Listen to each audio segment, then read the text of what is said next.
ইসরায়েলের হামলার জবাবে একের পর এক পাল্টা ক্ষেপণাস্ত্র চালিয়েছে ইরান। এতে ধ্বংসস্তূপে রূপ নিতে শুরু করেছে দেশটির সামরিক ঘাঁটি সহ শত শত গুরুত্বপূর্ণ স্থাপনা। এমনকি দেশটির প্রতিরক্ষা সদর দপ্তরও গুড়িয়ে দিয়েছে ইরানের আয়াতুল্লাহ বাহিনী।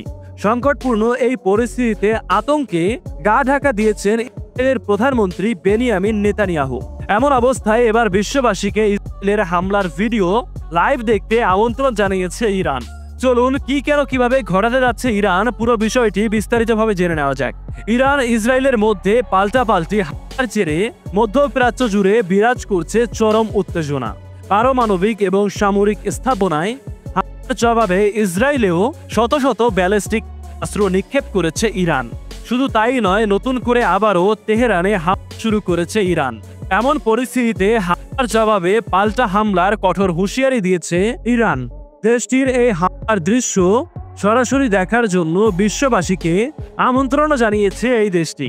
শনিবার ইরানের সশস্ত্র বাহিনী তাদের ফেসবুকে একটি পোস্টে এই ঘোষণাটি দিয়েছে। ইরানি গণমাধ্যমে প্রচারিত বার্তায় বলা হয়েছে, আগামী প্রতিক্রিয়াটি হবে আগের চেয়েও বেশি শক্তিশালী, বিস্তৃত এবং দর্শনীয়। বিশ্বের সকলকে আমরা আহ্বান জানাচ্ছি এই ঘটনাটি সরাসরি দেখার জন্য প্রস্তুত থাকুন।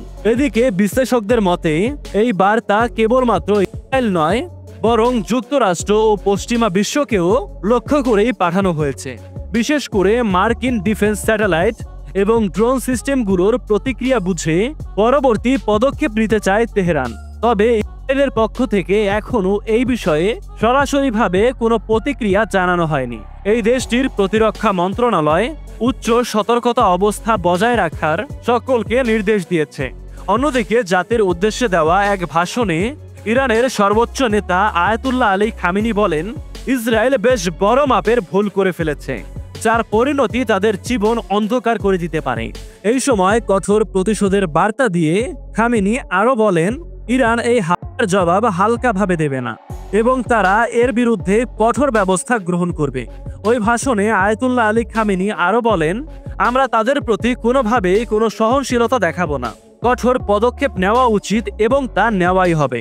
আমাদের ইসলামী প্রজাতন্ত্র ও আল্লাহর অনুগ্রহে ইহুদিবাদী এই সরকারকে আমরা পরাজিত করব ইনশাআল্লাহ। জাতীয় ঐক্যের বার্তা দিয়ে আয়াতুল্লাহ আলী খামেনি আরও বলেন, পুরো ইরানি জাতি এবং সশস্ত্র বাহিনী এই প্রতিশোধের ক্ষেত্রে একাত্মতা গ্রহণ করবে। আমাদের সমগ্র জাতি এই সশস্ত্র বাহিনীর পেছনে রয়েছে। আমরা ঐক্যবদ্ধভাবে এই আগ্রাসনের জবাব দেব। ইসরায়েল ভেবেছিল ইরানের উপরে হামলা চালিয়ে ওরা পার পেয়ে যাবে, কিন্তু ইরানের পাল্টা হামলায় বাংকারে গিয়ে লুকিয়েছে এই নেতানিয়াহু। আর এবারে এই হামলার দৃশ্য লাইভ দেখার জন্য বিশ্ববাসীকে আমন্ত্রণ জানালো ইরান। আমি মনে করি এখন ইরানের পাশে দাঁড়িয়ে সকল মুসলিম দেশের এক হওয়া উচিত। কেবলমাত্র তাহলেই ইসরায়েলকে উচিত শিক্ষা দেওয়া যাবে। এই বিষয়ে আপনার মতামত কমেন্টে লিখে জানাতে পারেন।